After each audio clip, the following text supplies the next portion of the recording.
Hello friends, welcome to home food recipes.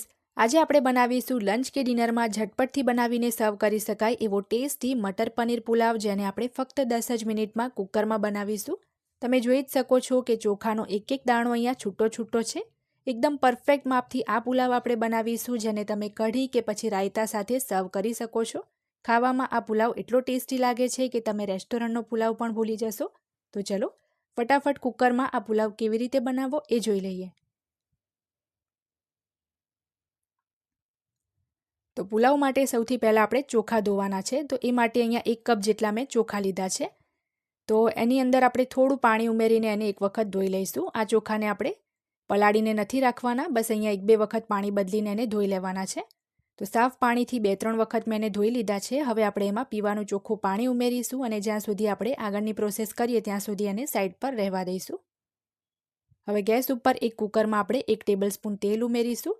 સાથે જેમાં 2 tablespoon જેટલું આપણે ઘી ઉમેરવાનું છે, કારણ કે પુલાવ છે એટલે ઘી આપણે ચોક્કસ ઉમેરીશું. એનાથી પુલાવનો સ્વાદ ખૂબ જ સરસ આવે છે.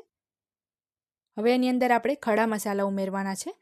તો એની અંદર અહીંયા મેં 1 ચમચી જેટલું જીરું લીધું છે, 1 ઇંચનો તજનો ટુકડો લીધો છે, 1 મુઠ્ઠી કાળી ઇલાયચી, 2 નંગ લવિંગ, 5 થી 6 કાળા મરી, 30 કાજુના ટુકડા લીધા છે, 1 તમાલપત્ર, 1 સૂકું લાલ મરચું અને 5 ચમચી હિંગ લીધી છે. તો આ બધી જ વસ્તુ આપણે એડ કરી દઈએ. હવે સરસ આપણે બધી જ વસ્તુને મિક્સ કરી લેવાનું છે.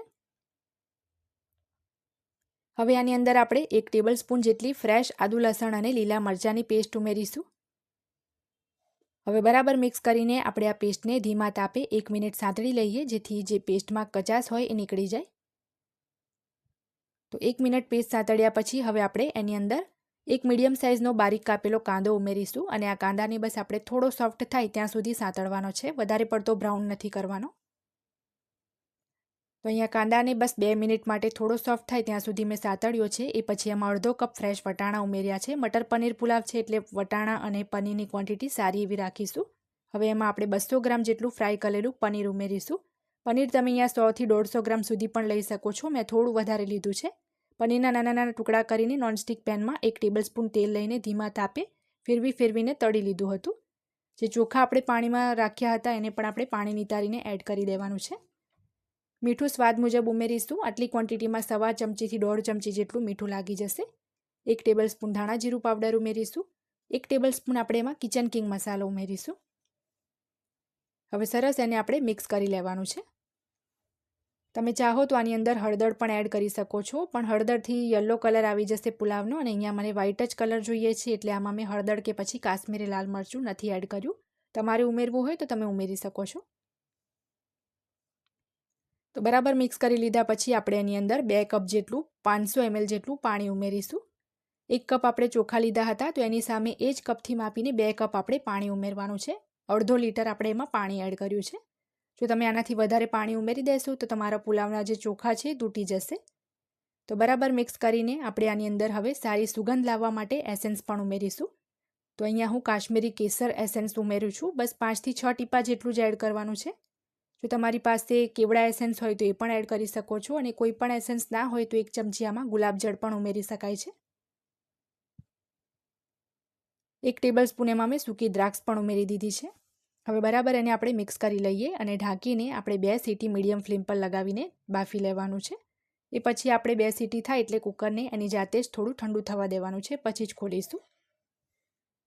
તો 2 સીટી લગાવ્યા પછી કુકરની વરાળ એની જાતે જ મેં નીકળવા દીધી હતી, પછી ઢાંકણ ખોલ્યું છે. તો તમે જોઈ શકો છો એકદમ છૂટા છૂટા પરફેક્ટ પુલાવ આપણો રેડી થયો છે. અત્યારે આ પુલાવ એકદમ ગરમ છે એટલે તમને થોડો ચોંટેલો લાગશે, પણ થોડો ઠંડો થઈ જાય અને પછી તમે સર્વ કરશો તો એકદમ એક એક દાણો એનો છૂટો છૂટો દેખાશે. તો હવે આ પુલાવને આપણે સર્વ કરી લઈએ. આટલી ક્વોન્ટિટીમાં આ પુલાવ 3 વ્યક્તિને સર્વ થઈ શકે એટલો બને છે. તો જો તમારે વધારે પણ બનાવવો હોય તો ઘરના ફેમિલી મેમ્બરના હિસાબથી તમે ક્વોન્ટિટી એડજસ્ટ કરી શકો છો. ખાવામાં આ પુલાવ એકદમ હેલ્ધી છે અને ફક્ત 10 જ મિનિટમાં બનીને તૈયાર થઈ ગયો છે. હવે ઉપરથી આપણે થોડા ઝીણા સમારેલા લીલા ધાણાથી એને ગાર્નિશ કરી લઈએ. આ પુલાવને તમે ગુજરાતી ખાટી મીઠી કઢી છાશ સાથે જો ખાશો તો ખાતા રહી જશો, એટલો ટેસ્ટી લાગે છે. રાયતા સાથે પણ ખાઈ શકાય છે. રેસીપી જો પસંદ આવે તો ચેનલને સબસ્ક્રાઇબ કરીને પાસે આવેલા બેલ આઇકનને ચોક્કસ દબાવજો, જેથી મારા આવનારા દરેક નવા વિડીયોની નોટિફિકેશન તરત જ તમને મળે.